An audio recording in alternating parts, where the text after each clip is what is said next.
Selamlar sevgili dostlar. Güzel bir gün diliyorum. Hoş geldiniz. Şu an ekranları başında beni izleyen herkese sevgiler, saygılar. Evet, bugün 1 Mayıs Pazartesi ve biz 2 Mayıs Salı gününden bahsedeceğiz. Gökyüzünde neler oluyor? Günlük astroloji yorumlarındasınız. Evet efendim.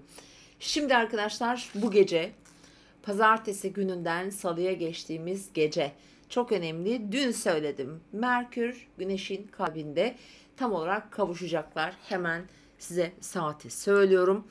Bu saatler bakın önemli arkadaşlar. 01.27 02.27'de Merkür Boğa burcunun derecesini de söylüyorum pardon. 11 derecesinde tam olarak kavuşacak. Şimdi Merkür retro. Tüm zihinsel faaliyetler, düşüncelerimiz, aklımızdan geçenler burada çok önem arz edebilir. Özellikle derece olarak etki alıyorsanız Boğa, Akrep aksında bu derecelerde yerleşiminiz varsa lütfen düşüncelerinizi mutlaka yazın bir defa. Yani söz uçar, düşünce uçar ama yazı bir niyet olduğu için burada niyet yapın. Yazın çünkü Merkür Güneş'le aynı anda olduğunda hani o kalbi, gönülden gelen duygu ve düşünceler birleşir zihinle ve o kontrol yani evrene çok farklı bir titreşimle yayıldığı için bize geri dönüşleri çok kısa sürede olur. Yani genel olarak böyle söylenir ve Merkür Güneş'in kalbinde olduğunda tüm düşüncelerimiz gerçeğe dönme olasılığı çok çok daha yüksek olur. O yüzden derler ki aklınızdan, kalbinizden geçirdiklerinize dikkat edin. Hani güzel şeyler geçirin çünkü olumlu şeyler geçin çünkü gerçek olma olasılığı çok yüksektir. Saati tekrarlayayım isterseniz hemen. Pardon. O kadar çok harita açık ki arkadaşlar karşımda. Tekrar ediyorum 01.27 02.27 aralığında bu çok daha güçlü çalışacak. Bu saatlerde dilek dilemek, niyetlenmek, herhangi bir konuda karar vermek de önemli olacaktır. Evet, gece yani Mayıs ayının ikisine geçtiğimiz Salı gecesi böyle başlayacak sevgili dostlar ve gün genelinde temel açı dediğimiz hani bir tane açımız var. O da yine aynı saatlere denk gelen Ay, Neptün karşıtlığı var. Çünkü gece saat 02.51'de Başak Burcu'ndaki ay boşluğa girecek ve sabah 09.08'e kadar boşlukta ve sabah 09.08'de ay artık Terazi Burcu'na geçerek bizim bütün enerjimizi, bütün motivasyonumuzu değiştiriyor. Adalet, hak, hukuk, ilişkiler, güzellik, estetik böyle dinamikleri hayatımıza sokacaktır. Özellikle ilişkilere yoğunlaşacağız. Hukuki süreçler, böyle büyük önemli mahkemeler, davalar, dünya ve ülkemizde de bunları görebiliriz ya da hukuki süreçlerde belki randevusu olan, belki bir mahkemesi olan ki benim danışanlarımın arasında aslında vardı Mayıs'ın ilk günlerinde. Umarım güzel sonuçlar, hayırlı sonuçlar gelir. Bir de bugün bol miktarda mesela ayın Satürn'le, güney düğümle, kuzey düğümle, Jüpiter'le 150'likler var. Şimdi 150'likler sıkıcıdır. Hani biraz darlar insanı, zorlar ve çözümü olmayan karışık, karmaşık bazı konularda sıkıntılı durumlar getirir. Yani öncesinde yeteri kadar değerlendiremediğimiz, alt yapısında yetersiz kaldığımız durumlar, verdiğimiz cevaplarda çok etkin ve baskın olamadığımız konular varsa işte bu mesela saatlerini söyleyeyim isterseniz hemen saat 15, 18 sıralarında ve gece hemen Jüpiter'in de yine aynı Merkür'le Güneş'in kavuştuğu saatlerde de yine bir 150'li var. İşte bu saatler biraz zor. Genel olarak başka temel açı bir tane var. O da aslında çok güçlü. Hemen sabah Ay teraziye geçer geçmez Plüto'ya bir üçgen yapacak. Bakın tüm gücümüzü buradan alabiliriz. Çünkü gün içinde çok parlak açılar yok. Hatta kadersel etkileşimler var. Bizim çok istediğimiz yönde değil de genellikle bizi ortada bırakacak. Of uyandık şimdi hani artık bu saatten sonra geri dönüşü de yok dediğimiz durumlar olur ya. İşte bu gibi durumlar. Ama bu sabah 9.50 gibi mesela Ay Plüto'ya yaptığı 120'lik açıyla hayatımızın kumandasını güçlü bir şekilde elimize alabiliriz ve gün boyu bu enerji eğer istikrarlı bir şekilde düşmeden hiç sürdürebilirsek bakın nerelerde bize faydası olacağını söyleyeyim size. Bilhassa ilişkiler için çok önemli olacaktır. Finansal konular için önemli olur. Yaratıcılık, sanat, çocuklar gibi alanda çok güçlü dönüşümler verebilir. Aynı zamanda seyahatler ve yine hukuki süreçler bakın bugünün temel dinamikleri arasında ve Venüs de orada.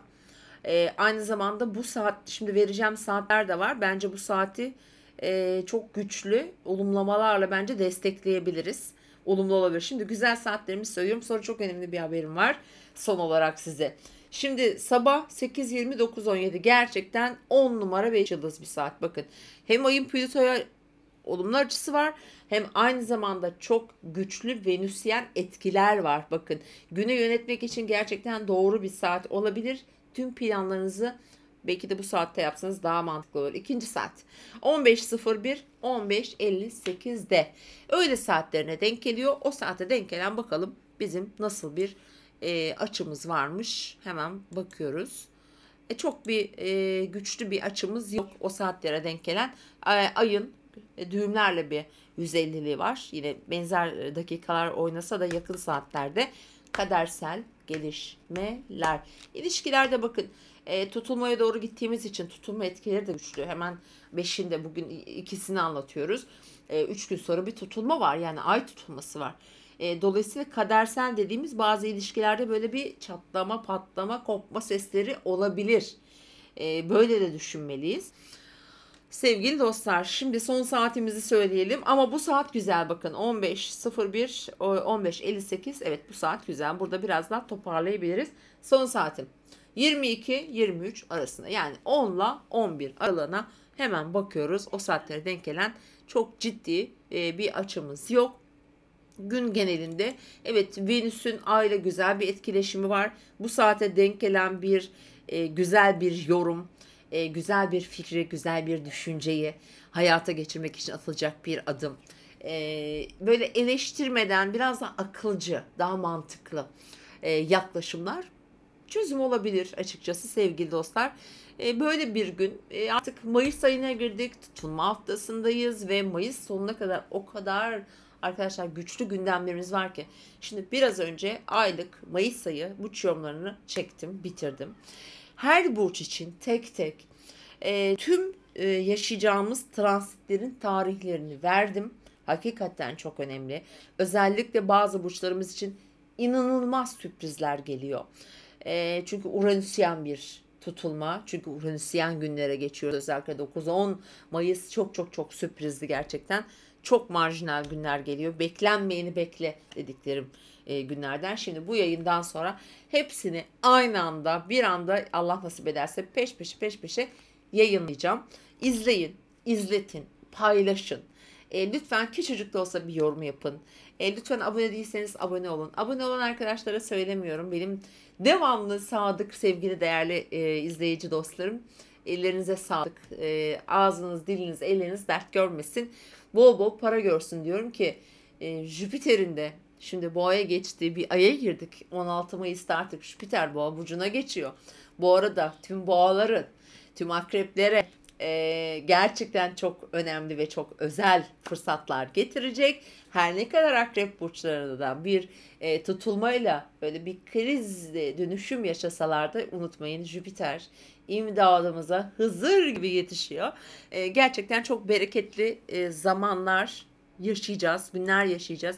Ama ekonomi anlamında bizi zorlayacak tabii ki süreçler olacak. Özellikle arkadaşlar mesela 20 Mayıs ve sonrası. Çünkü 20 Mayıs'ta artık Mars da burç değiştiriyor ve 2 aylık yeni bir seyahatine başlıyor. 20 Mayıs sonrası artık her şey ısınıyor bu arada. Bakın güneş patlamaları olacak. Gökyüzü de ısınıyor. Havalar da ısınıyor. Aradaki ateş, o mekanizma ısınıyor. Gerçekten gündemler ısınıyor. Dünya ısınıyor. Ülkeler arası ilişkilerde çok ciddi durumlar olabilir. Savaş sinyalleri hani Mars ateş grubuna geçiyor çünkü. Bir de tabii Plüto'ya kare yapacak. Jüpiter'e kare yapacak. Plüto, Mars, Güneş ve Jüpiter karesini yaşayacağımız günlere ilerleyeceğiz. Çok önemli günler bekliyor ama korkmayın. Gerçekten bazı burçlar için mükemmel günler geliyor diyebilirim. Lütfen izleyin bu yayından sonra. Bu yayında eğer ilk kez denk geliyorsanız efendim ben Deniz Altın. Burası Deniz Altın Astroloji kanalı. Aylık burç yorumları yapıyoruz. Günlük burç yorumları yapıyoruz. Sevgili çok değerli takipçilerim, danışanlarım, arkadaşlarım beni yalnız bırakmadıkları sürece de yapmaya kısmetse devam edeceğiz. Kanala abone olmayı, yorum bırakmayı da unutmayın diyorum. Sizi seviyorum.